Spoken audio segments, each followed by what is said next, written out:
Olá! A vinda da blogueira cubana Yoane Sanches ao Brasil tem causado diversas reações. Mas o que realmente significa a visita dela ao país? Para esclarecer essas e outras dúvidas, recebemos no estúdio da TV O Tempo Andréa de Oliveira, professora de Relações Internacionais e coordenadora do curso de Comércio Exterior da UNA, e Frederico Duboc, editor de primeira página do jornal O Tempo e mestrando em Relações Internacionais. Você, internauta, pode e deve participar enviando suas perguntas pelo www.tempo.com.br. Boa tarde, gente. Boa tarde. Boa tarde. Professora, como a senhora avalia as implicações políticas e econômicas dessa visita de Yoane Sanches ao Brasil? Eu acredito que isso é uma demonstração, no mínimo, de boa vontade do governo cubano num caminhar para uma abertura econômica e política do país. A partir do momento que ela já foi presa, torturada, censurada, e que agora eles permitem que ela saia do país e visite outros países, eu acredito que isso é uma demonstração de uma abertura política, de uma modernização no país. E o que a recepção que ela tem recebido ao Brasil sinaliza para o cenário internacional? Eu acho que sinaliza um retrocesso a partir do momento que, se nós praticamos a democracia, se nós o tempo todo somos um país que defendemos a democracia, e ao receber uma cubana que teve uma dificuldade enorme de ser aceita no seu país, teve seus blogs censurados e que agora foi permitida a saída dela ao país, eu acho que recebê-la mal dizendo que ela é traidora, que ela é mercenária e coisas como eles têm feito, eu acho que transparece mal para o mundo essa postura política desse grupo que está agindo dessa forma. Porque isso demonstra uma intolerância ou, no mínimo, uma incoerência política, né? Principalmente se realmente ficar confirmado que são pessoas do PT, que é um partido que nasceu exatamente brigando pela democracia. Esse tipo de reação era esperada? Eu acredito que não, que ninguém esperava esse tipo de reação. Acredito que não. Nem ela, nem quem a trouxe. E como que a gente pode avaliar esse movimento dos blogueiros em Cuba como um sinal de abertura política no país? A partir do momento que esses blogs não são censurados e que o mundo externo tem acesso a eles, porque eu não acredito que internamente a população tenha acesso como nós temos externamente, né? Eu acho que internamente eles não são tão visíveis como nós pensamos. Mas eu acho que a visibilidade internacional desses blogs, e que são blogs que falam e que demonstram um pouco mais da realidade cubana, que não é uma realidade maquiada pelo Estado, e sim uma realidade real, né? De dificuldades econômicas, de dificuldades políticas, de falta de acesso, de falta de modernidade, falta de tecnologia. Eu acho que isso demonstra que, se o governo permite que isso saia do país, significa que ele está buscando uma saída, ou pelo menos caminhos, para se modernizar, para ter uma abertura econômica maior, uma abertura política maior, sinalizando que o país está caminhando em busca de uma abertura. E isso é bom porque isso demonstra que há oportunidades no país, né? Oportunidades para empresas de informática, oportunidades para empresas de telecomunicações e tantas outras de ir para o país e levar tecnologia que pode ser acessível à população. E qual é o cenário hoje de desenvolvimento econômico de Cuba?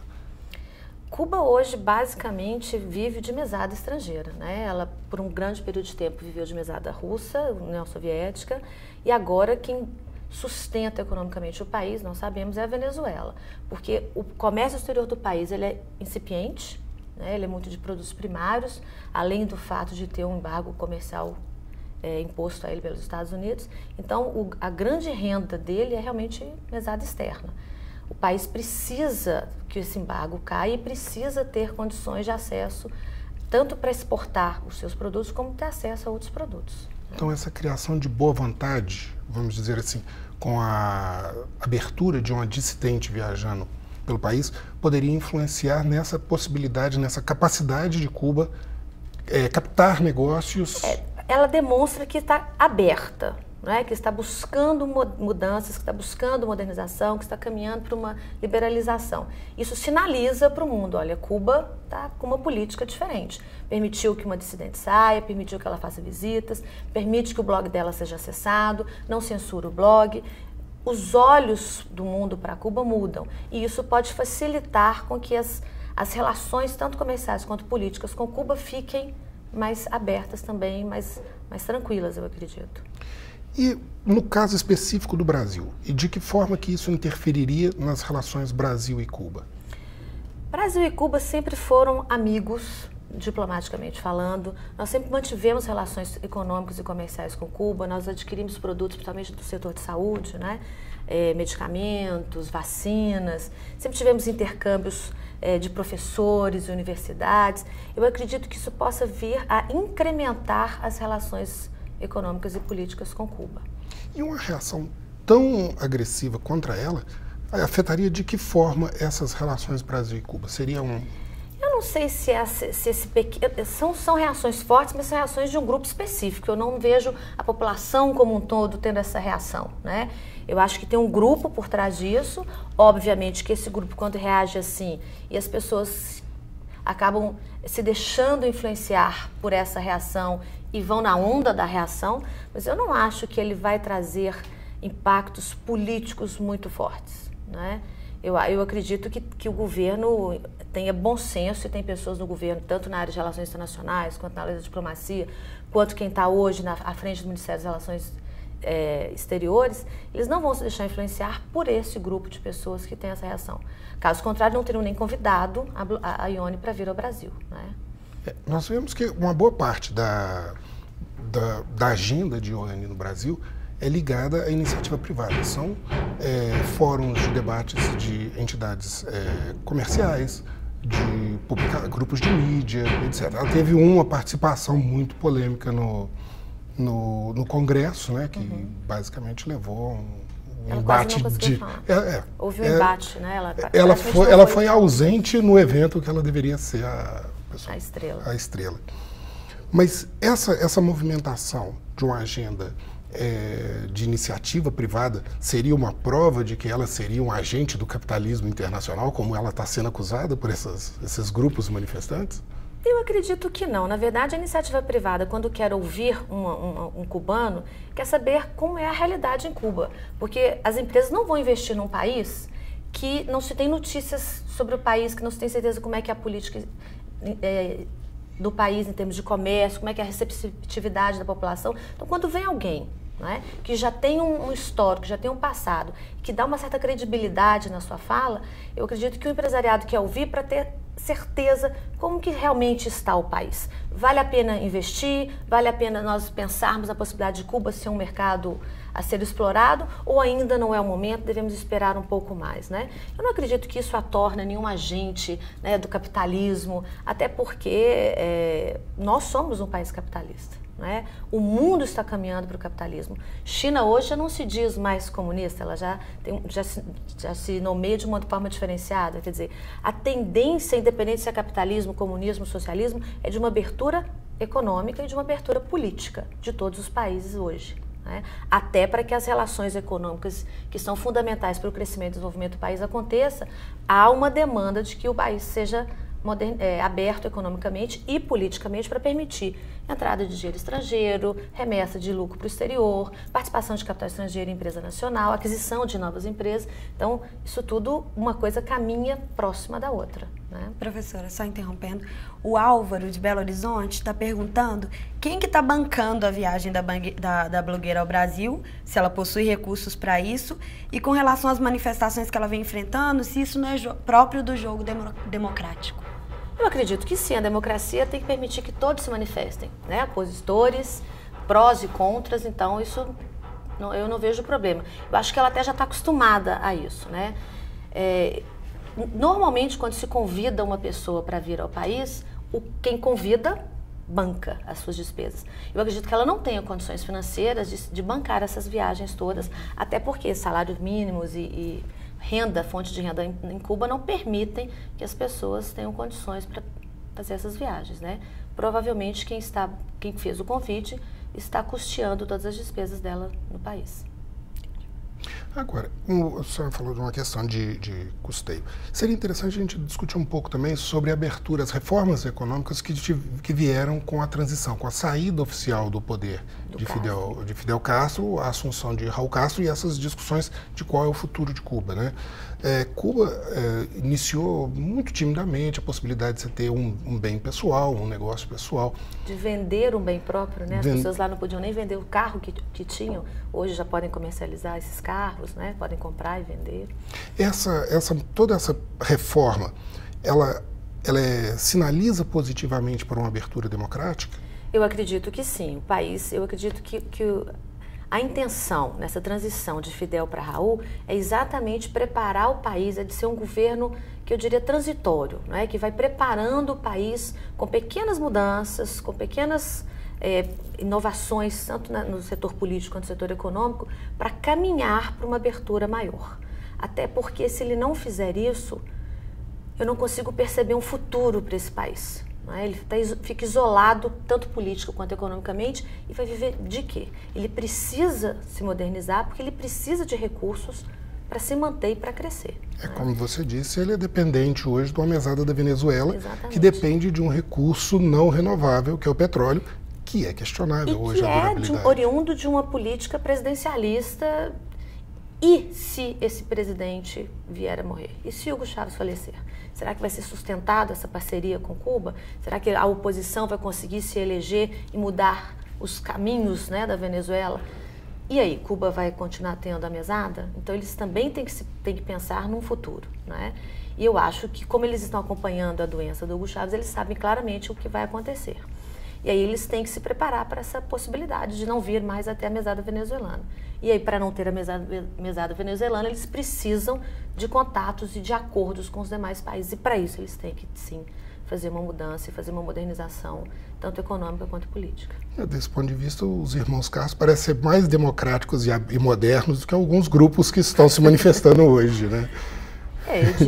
Eu acho que chega a ser uma incoerência, né, desses grupos, dessas atitudes antidemocráticas, né? Porque podem até achar que ela seja um agente, né, capitalista, mas não temos todos nós os direitos de expressarmos, quer dizer, nós não somos todos pela democracia, exatamente pelo fato de liberdade de expressão. Então, por que ela não pode ter a liberdade de expressão dela? Mesmo que o que ela fale não agrade a esse grupo, é um direito dela falar, né? É uma opinião dela, é uma visão dela do país que ela vive. Se ela acredita que tem melhorias a ser feitas, por que não ouvir, né, analisar e ver se o que ela fala tem fundo ou não, mas que ela tem o direito de falar, né? É o que ela brigou a vida inteira, pelo direito de falar. Falando aí dos Castros, a pergunta do Pedro de Belo Horizonte: me incomoda profundamente a atitude dessas pessoas que manifestam contra a presença dela no Brasil, quando na verdade eles deveriam se manifestar contra essa ditadura sanguinária dos Castros. Ele está perguntando o que a senhora acha disso. Eu também fico incomodada com as manifestações contra, mas é um direito deles de manifestar. Eu acho que esse grupo não enxerga os irmãos Castros como ditadores, muito menos o governo deles como sanguinário, né? Há uma parcela do PT e de alguns outros partidos que são pelo socialismo, que são pelo comunismo e que acreditam ainda que Cuba é um dos grandes modelos, né, desse socialismo, desse comunismo que deu certo. Claro que tem coisas positivas em Cuba. Nós sabemos que a questão educacional em Cuba é muito boa, né? Todas as pessoas têm acesso, é uma educação de qualidade. Não é à toa que em vários setores da saúde, Cuba tem os melhores médicos, os melhores profissionais. Agora, da mesma forma como eles estão protestando, né, e querem ser ouvidos, eu acho que todos nós temos direito. Então, me incomoda a atitude agressiva, mas o protesto em si não, porque eu acho que na democracia todos têm que falar, né? Todos têm que dar a sua opinião. E as pessoas têm que colher essas opiniões, quer dizer, vamos ouvir o que quem está protestando está falando, vamos ouvir quem é a favor está falando, e daí sim tirar a nossa conclusão e fazer a nossa crítica em relação à vinda da Ione no Brasil e ter a nossa própria opinião, né? Vamos fazer mais uma pergunta aqui, então. O blog dela tem alguma repercussão dentro do território cubano ou é apenas uma vitrine para o exterior? Podemos confiar no que ela diz? É a Leonilda, de Belo Horizonte também.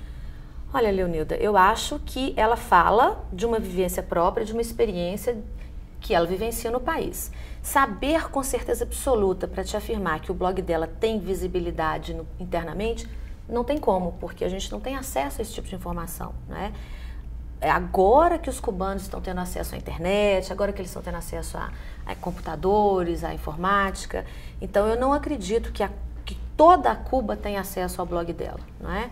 Mas eu acredito que sim, uma parcela da população conhece, né?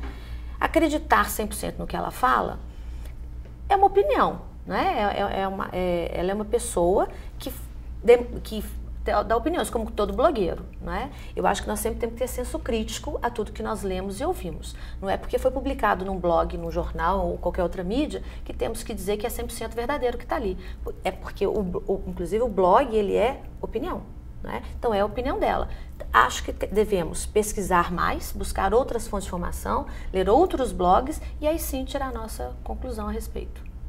É como você disse da questão democrática, né? Você, para tomar uma decisão num ambiente democrático, você tem que conhecer os diversos lados e aí sim tomar uma posição. E ela, inclusive, não é a única blogueira hoje em atividade em Cuba. Há blogs, inclusive, pró-Castro, né? Agora, de que forma que a gente pode analisar essa possibilidade? Como você falou, a Cuba está se preparando para a eventualidade de não ter uma mesada de um outro país, de não ser dependente de um outro país, né? Mas para isso ele precisa desenvolver ferramentas econômicas e comerciais que se dão muito melhor num ambiente democrático, né, com representatividade, eleições periódicas, do que normalmente nos regimes mais estatiçantes, mais autoritários. Então é possível que a gente perceba também um avanço democrático em Cuba, um avanço de parte, não do Estado para o povo, mas de tomada de consciência popular com base nesses discursos políticos que estão vindo das possibilidades de abertura de canais de comunicação que vieram com essa reforma. Eu acredito que sim, porque não são só esses bloguistas e só essas pessoas. Nós temos vários dissidentes cubanos também fomentando e alimentando a população de informações de como é a realidade do lado de cá, não é? De como a Cuba é vista. Eu acho que a própria população, eles têm consciência do que efetivamente acontece no país. Eu estive em Cuba conversando com algumas pessoas. As pessoas falam, né, dessa limitação que eles têm de acesso a produtos, da dificuldade que eles têm de acesso à saúde. Tive uma pessoa que ela fala que ela costuma dar muito presente para os médicos, porque sempre que ela precisar, o médico vai atendê-la de uma forma diferenciada, porque ele vai lembrar dela, né? Quer dizer, a coisa lá não flui tão socialmente como a gente acredita que seja, e as pessoas precisam e necessitam de favores, né, de pequenos favores para que as coisas fluam. Eu não sei se a gente pode dizer que Cuba está caminhando assim, a passos largos para essa democratização, mas eu acredito que com a entrada da internet e do acesso aos cidadãos a informações externas, fique mais fácil para que as pessoas que já têm essa consciência no país consigam se manifestar, consigam divulgar isso de uma forma mais sistemática e, a partir daí, começar a promover uma mudança no país por demanda do povo, que vai deixar de apoiar e de idealizar e mais, de idolatrar, né, os Castros e, a partir daí, promover mudanças no país. Então, não seria mais sensato por parte dos manifestantes hoje, em vez de bloquear a possibilidade de Ioane falar, partir para um diálogo e, inclusive, influenciar na formação de opinião dela? No meu ponto de vista, esse seria o caminho mais lógico, o caminho mais eficaz, né? Ao invés de simplesmente fazer o protesto. Mas eu acho que a intenção deles é realmente protestar, né? Normalmente essas pessoas, elas são mais radicais, né? É difícil elas terem diálogo, né? Elas acreditam numa ideologia e idealizam essa ideologia, e tudo que diz contra, tudo que aponta demonstrando que aquela ideologia não é como eles idealizam, eles não querem ouvir, né? Eu não quero saber. Eu acredito que seja isso, e isso é tudo que fala contra, eu sou contra. Então eu acho que eles não estão maduros e preparados para uma postura dessa, o que me assusta, né? Isso deixa a gente um pouco preocupado como que um país e que um partido que nasceu exatamente para pedir pela democracia, né, que foi contra a ditadura militar nesse país, como que eles agem da mesma forma contra aqueles que eles lutaram quando nasceram. Quer dizer, talvez sejam pessoas, não sei, talvez mais jovens, que não tenham vivido a ditadura, que não tenham sentido na pele e que acabam se deixando influenciar por outros, né, por ideologia alheia. Mas me incomoda essa postura assim, de radicalismo deles. Não do protesto, porque eu acho que eles têm que protestar, mas do radicalismo a ponto de nem querer ouvir, né? De nem querer que a pessoa fale para saber o que ela tem a falar. Eu acho isso um pouco preocupante, que a gente tem grupos no Brasil tão radicais. Professora, tem uma pergunta aqui do Fernando, que é muito semelhante à pergunta do Jorge, que boa tarde, qual é mesmo o objetivo e interesse para o nosso país da visita da blogueira? E o Cláudio está perguntando o que o Brasil ganha com isso. Então, acho que é mais ou menos relacionado, assim. Não só o Brasil, mas acho que qualquer país do mundo ganha quando ele promove a democracia, seja internamente ou externamente, não é? Ela vir e nos contar qual é a realidade que ela vive lá, nos mostrar qual é o ponto de vista dela em relação ao país dela, o que ela acha que tem que ser melhorado, o que tem que ser feito, o que é bom e o que é ruim, é sempre uma forma de promover a democracia. Ganha a democracia, ganha o país enquanto um país que promove a democracia no mundo. Se nós estamos lá na ONU brigando por democracia, se nós brigamos internamente por democracia, nós temos que brigar em qualquer lugar pela democracia, não é? Eu acho que esse é o nosso ganho. Agora, com relação a Ioane e o seu blog, há acusações de que ela compre audiência no blog, que ela acessa blogs que formam redes de apoio, aumentando artificialmente a audiência, que levaria ela a aparentar ser mais percebida pela comunidade em geral do que seria realmente. Isso, em algum aspecto, afeta a legitimidade do debate que ela propõe ou contamina essa legitimidade? Eu fico me perguntando até se ela efetivamente teria conhecimento e acesso à tecnologia que permitisse que ela fizesse isso. Porque nós sabemos que N blogs fazem isso no país, né? Diversos blogs maqueiam a visibilidade, o número de seguidores para ter mais visibilidade, mercadologicamente falando, né? Mesmo que ela faça isso, né, eu não acho que isso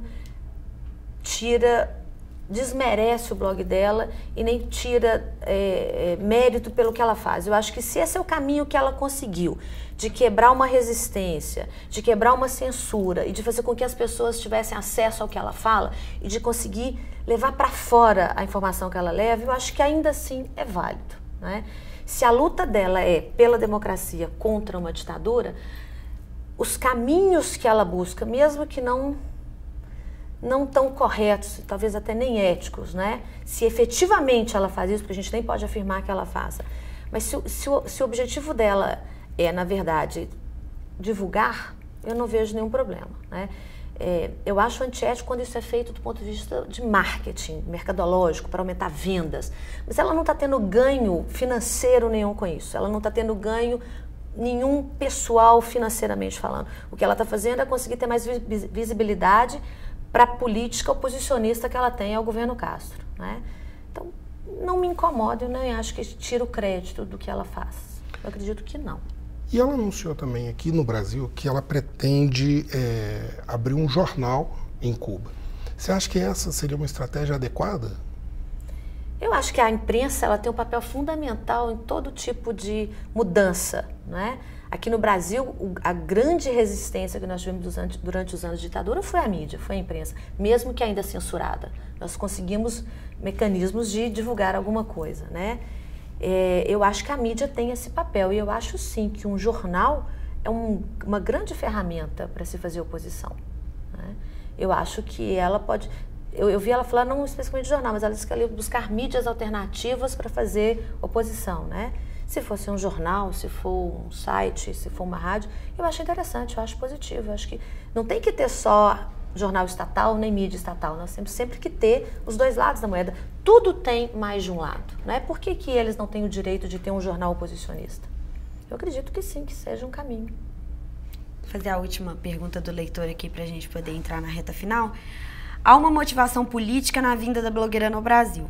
A mando de quem? Por que o apoio do PSDB e do DEM? É o Niemeyer Franco, de São Mateus, no Espírito Santo. Eu acredito que são partidos, independente de ser apoio do PSDB, do DEM, não tem só eles apoiando, né? Tem uma parcela do PT também fazendo esse apoio, né? O Suplicy ainda é do PT, né?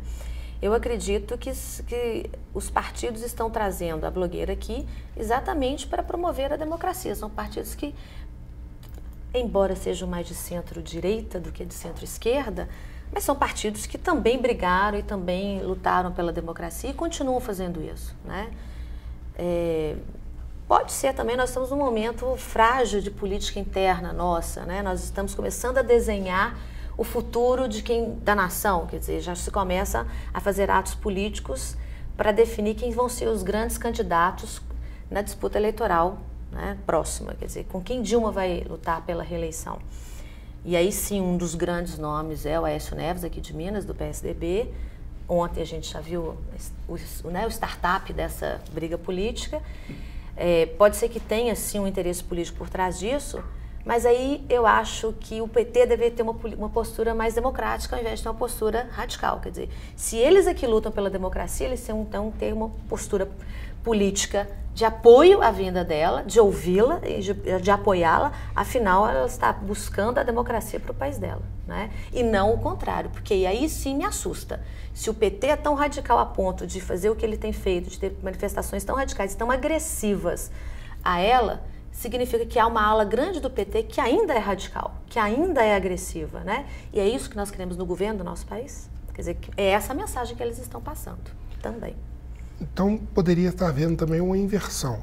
Em vez de se discutir o futuro de Cuba e a democratização de Cuba com Ioannis, está transformando a visita dela num debate de política doméstica. Eu acredito que sim. A partir da pergunta que nós tivemos, né? Assim, quem apoia, por que é DEM e PSDB de um lado e PT contra, quer dizer, acho que agora, a partir de agora, tudo que acontece nesse país não deixa de ser pano de fundo para a briga política e discussão política interna sobre a mudança de poder, né? Quer dizer, nós já estamos com o PT há quanto tempo no poder? E aí toda a oportunidade que a oposição ao PT tem de demonstrar para a população o que eles acreditam ser o PT e como fazer com que a população tenha uma outra visão, eles vão fazer, assim como o PT também vai fazer contra PSDB, DEM, PMDB, etc. Quer dizer, é momento de discussão política e as pessoas têm que ter mais senso crítico para perceber os jogos políticos que estão por trás de tudo isso, né? Para também se posicionarem, formularem uma opinião própria para se prepararem para essa eleição que é fundamental para o futuro, não só político, mas econômico desse país e da sua visibilidade no mercado internacional. Gente, encerramos nosso tempo. Agradecer a participação da Andréia e do Frederico. Obrigada, internautas. Até a próxima.